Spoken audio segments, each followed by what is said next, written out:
안녕하세요. 매일 교과 나눔에 오신 우리 성도님들을 진심으로 환영합니다. 오늘은 월요일 기적을 행하시는 살아계신 하나님이라는 제목으로 함께 묵상하고 나누기를 원합니다. 오늘도 이 자리가 주님 안에 또 믿음의 자리가 되기를 기도합니다. 먼저 기도드리고 말씀 나누겠습니다. 하늘에 계신 아버지 하나님, 저희를 사랑하시고 다시 한번 말씀의 자리로 인도하시니 감사합니다. 이 자리가 믿음의 자리가 되기를 간절히 원합니다. 하나님, 오늘도 정말 살아계신 하나님을 대면하게 하시고 우리의 심령 가운데 그 사랑이 깊이 채워질 수 있도록 인도하여 주시옵소서. 이 시간을 주님께 온전히 맡기며 사랑 많으신 예수 그리스도의 이름으로 기도드리옵나이다. 아멘. 오늘은 부조와 선지자에 담겨진 글을 먼저 읽어보고자 합니다. 요단강 물이 불어 뚝에 넘쳐 흘렀으므로 평상시에 걸어서 건널 수 있던 곳으로도 건널 수 없었다. 하나님은 이스라엘 백성이 이적으로 요단강을 건너도록 뜻하셨다. 성도 여러분, 사실 우리의 뜻과 하나님의 뜻은 참 다를 때가 많습니다. 정확히 표현하면 우리는 하나님의 뜻을 헤아리거나 이해하는 일에 늘 부족할 때가 많다는 거죠. 그러나 우리가 잊지 말아야 되는 건 하나님의 뜻은 명확합니다. 이스라엘 백성이 긴 광야의 생활을 마치고 이제 여리고 맞은편 요단강 그 강가의 모압 평지에서 광야의 여정을 마치게 됐죠. 이제 그들에게는 요단강만 건너면 되는 때였습니다. 그런데 놀랍게도 하나님께서 그 강을 건너도록 정하신 때는 언제입니까? 여기 글에 분명히 표현하지만 물이 불어서 뚝에 넘쳐 흐르는 때였다라고 말합니다. 그 결과가 무엇입니까? 평상시 같으면 건널 수 있던 곳도 건널 수 없는 장소가 되어버린 거죠. 이때를 주님은 맞추어서 그들을 이 자리로 인도하신 것입니다. 이 장면을 성경은 다음과 같이 묘사해 주죠. 요단이 곡식 거두는 시기에는 항상 언덕에 넘치더라. 궤를 맨 자들이 요단의 이름에 궤를 맨 제사장들의 발이 물가에 잠기자라고 표현합니다. 평상시 같으면 건널 수 있는 길도 이제는 길이 되지 못하는 상황에 놓인 겁니다. 하나님께서는 이 때를 위하여 기다리셨다는 것을 성경은 밝혀주는 거죠. 왜 하나님께서는 이 때를 선택하신 것입니까? 명확하죠. 이적으로 요단강을 건너도록 뜻하셨기 때문입니다. 또 이렇게 표현해줘요. 여호수아가 또 백성에게 이르되 너희는 자신을 성결하게 하라. 여호와께서 내일 너희 가운데에 기이한 일들을 행하시리라. 여기 언급되어진 기이한 일들이란 단어는 이 니플라우토, 기적으로 기록되어 있습니다. 이 단어의 어간이었던 이 팔라라는 단어는 인간의 능력을 초월한 이례적 일들을 말하는 것이죠. 근데 여기 이 팔라라는 단어가 조금 더 주는 의미가 있습니다. 그것은 인간에게 그 사건으로 인하여 놀라움이 심겨졌다는 의미가 더 강조되어 있습니다. 그래서 발터 아이후로트 교수는 20세기 구약신약의 큰 전환점을 이끌었던 인물로 평가받죠. 이분이 언약을 중심으로 구약신약을 새롭게 바라보는 학자로 유명합니다. 근데 그 부분에 대하여 이 부분에 관하여 다음과 같은 주석을 남겨두었어요. 믿음을 위한 기적의 진정한 중요성은 그것의 물질적 실제성에 있는 것이 아니라 그것의 증언적 성격에 있다. 일반적으로 말하여 기적을 기적되게 만드는 것은 정상과 다른 그 사건의 특이성이 아니다. 사람들에게 강력한 충격을 주는 것은 기적 안에 내포된 하나님의 돌보심 또는 보응에 대한 뚜렷한 인상이다. 그러니까요.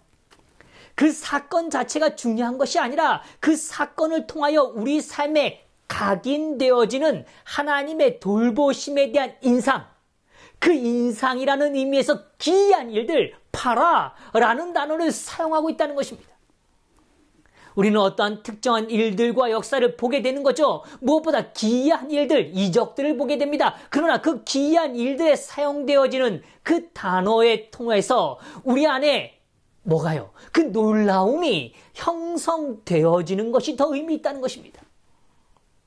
그래서 사건 자체가 아니라 그것을 돌보시는 하나님에 대한 인상, 그분의 존재성에 대한 이미지가 더 깊이 우리 안에 자리하는 것을 강조한다는 의미입니다. 성도 여러분, 우리는요, 평범하지 않는 것 같지만 평범한 세월을 살아가요. 그러나 우리의 평범함이 깨지는 그 순간에 하나님은 그 일들을 통하여 하나님이 어떤 분이신가를 더 강력히 보여주기를 원하신다는 겁니다. 오늘 하나님께서는 이 땅에 살아가는 우리들에게 인간의 힘으로는 갈 수 없고 인간의 안목으로는 도달할 수 없는 곳으로 인도하실 때가 있죠. 그 하나님의 기이하심이 경험되어짐을 통하여 우리의 마음속에 남겨지는 건 그분의 돌보심에 대한 각인인 것입니다. 그분이 어떤 분인지를 더 확실하게 경험하는 것이죠. 이런 의미에서 주님께서 이스라엘 백성들을 이끄실 때 갖는 은혜와 축복의 표현을 다시 한번 다음의 말씀 속에서 확인하기를 원하는 것입니다. 백성에게 명령하이르되 너희는 레위 사람 제사장들이 너희 하나님 여호와의 언약궤를 매는 것을 보거든 너희가 있는 곳을 떠나 그 뒤를 따르라. 그러나 너희와 그 사이 거리가 2000규빗쯤 되게 하고 그것에 가까이 하지는 말라. 그리하면 너희가 행할 길을 알리라. 너희가 이전에 이 길을 지나보지 못하였음이니라 하니라. 여기요, 먼저 따르라고 말씀하시죠. 그리고 2000규빗쯤 거리를 두라고 말씀하세요. 그리고 가까이 하지 말라라고 이야기하십니다. 먼저 가까이 하지 말라는 뜻은 인간의 행위나 노력, 어떤 인간에 의하여 이루어지지 않았다는 걸 확실히 구별하기 위한 하나님의 뜻인 것이죠. 그리고 2000규빗쯤 두라고 이야기를 하세요. 그 거리는 대략 900m 정도 됩니다. 0.56마일 정도 되는 것이죠. 왜 하나님께서는 이 거리를 두라고 하셨을까요? 그것은 그 인도하심을 분명하게 드러내고 모든 백성들이 200만이나 되는 엄청난 백성들이 그 언약궤의 행진을 통하여 일어난 역사를 직접 볼 수 있도록 하기 위한 거리였다는 것입니다. 성도 여러분 생각해 보십시오. 200만이나 되는 어마어마한 무리가 오늘 요단강 강가를 중심으로 펼쳐져 있습니다. 오늘 이제 그들이 한 곳에 시선을 두고 있는 겁니다. 법궤가 그곳을 어떻게 지나가는가를 보는 것이죠. 오늘 매어 모든 백성들이 자신들의 눈으로 분명하게 그 역사를 보도록 인도하고 계시는 겁니다. 하나님께서는 그 일에 앞서가 보여주고 계시는 겁니다. 성도 여러분, 하나님께서는 항상 우리의 문제 앞에 앞장서시는 분임을 기억하십시오. 오늘 우리의 인생은 미지의 여정처럼 보여져요. 그러나 그곳에 주님의 앞장서고 계심을 믿으시기 바랍니다. 그리고 믿음의 장수들을 통하여 그 일들을 이루어가고 계시는 걸 보여주는 거죠. 이것이 믿음의 전수라는 것입니다.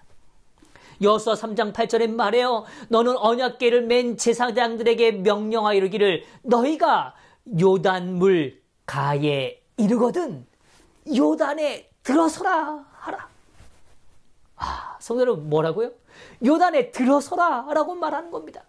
그리고 또 이렇게 말해요. 요단이 곡식 거두는 시기에 항상 언덕에 넘치더라. 궤를 맨 자들이 요단에 이르며 궤를 맨 제사장들의 발이 어떻게 됐어요?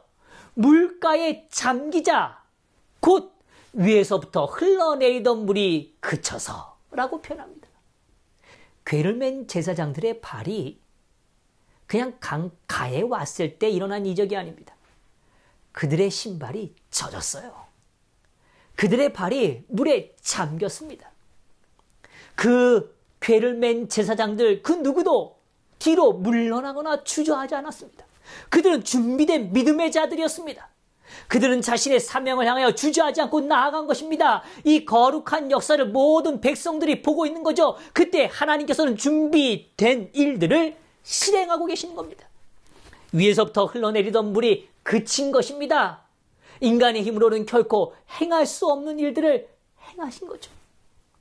애굽의 열장을 허락하셨어요. 그 일로 주님은 팔라, 다시 말하면 그 놀라운 인상을, 하나님의 그 역사를 심어주시기 위한 것이었습니다. 홍해를 건너도록 인도하셨습니다. 그 일로 주님은 역시 팔라를 심어주시기 위한 것이었습니다. 광야에서 매일마다 만나로 구름 기둥과 불 기둥으로 인도하셨죠. 그 일 역시 주님은 우리의 삶에 팔라를 심어주시기 위한 것입니다. 오늘 우리의 삶도 마찬가지예요. 우리에게 펼쳐지는 기이한 일들을 통하여 하나님의 돌보심에 대한 분명한 인상을 각인하시게 되기를 원하시는 겁니다. 이는 하나님께서 이 땅에 무엇으로도 제한되거나 제약받지 않으시는 분임을 보여주고 계시는 겁니다. 성도 여러분, 진짜 마음에 걱정이 있습니까? 오늘 우리의 일상을 깨트리는 무엇인가 두려운 일이 우리의 삶에 다가옵니까? 그때 오늘 다시 한번 산 믿음을 소유하십시다. 그리고 오늘 하나님이 앞장서셔서 행하시는 일을 바라보는 저와 우리 성도님 되시기 바랍니다. 인간의 어떠함도, 한 나라의 어떠함도, 어떤 제도도, 어떤 경제적 틀도 하나님께서는 그 안에 갇혀 계시지 않는 분이에요. 그분은 우리의 이해와 틀을 넘어서 일하시는 분이신 겁니다. 우리의 틀로 이해로 하나님을 가두지 않게 되기를 간절히 바라요. 그래서 오늘 우리가 주목하는 것은 살아계신 하나님입니다. 그냥 하나님께서 어떤 일을 시작하셨고 끝을 기다리시는 그런 존재가 아닙니다. 오늘 우리의 삶 가운데 직접 그 문제 속으로, 그 시간 속으로, 그 장소로 들어와서서 역사하고 계시는 거죠. 그래서 오늘 다윗은 이렇게 고백하죠. 다윗이 곁에 있는 사람들에게 말하이르되 이 블레셋 사람을 죽여 이스라엘의 치욕을 제거하는 사람에게는 어떠한 대우를 하겠느냐. 이 할례 받지 않는 블레셋 사람이 누구이기에 살아계시는 하나님의 군대를 모욕하겠느냐. 오늘 다윗은 말합니다. 오늘 하나님은 어떤 분이시라고요? 살아계신 하나님이라고. 그가 오늘 목자로서 양을 칠 때, 양을 위협하는 일상을 깨트리는 두려움의 문제들이 직면할 때, 그때마다 하나님은 그의 삶과 함께 하신 것입니다. 살아 움직이고 역사하시는 하나님이었다는 걸 그는 경험한 것이죠. 그래서 오늘 그 삶의 현장에 오늘 여전히 모독하는 한 사람이 있지만 오늘 그 거대함과 그의 힘과 그의 외형적 틀에 얽매지 않고 오늘 그 문제 속에 살아계신 하나님을 오늘 다윗은 증언하고 있는 것입니다. 성도 여러분, 오늘 우리가 이 땅을 살아갈 때 어려움이 있을 수 있죠. 그러나 살아계신 하나님을 기억하고 그분과 함께 걸어가십시다. 다니엘서 6장 20절에도 이렇게 말해요. 다니엘이 등굴에 가까이 이르러서 슬피 소리질러 다니엘에게 묻되 살아계시는 하나님의 종 다니엘아, 내가 항상 섬기는 내 하나님이 사자들에게서 능히 너를 구원하셨느냐 하니라. 여기 왕이 다니엘을 뭐라고 부릅니까?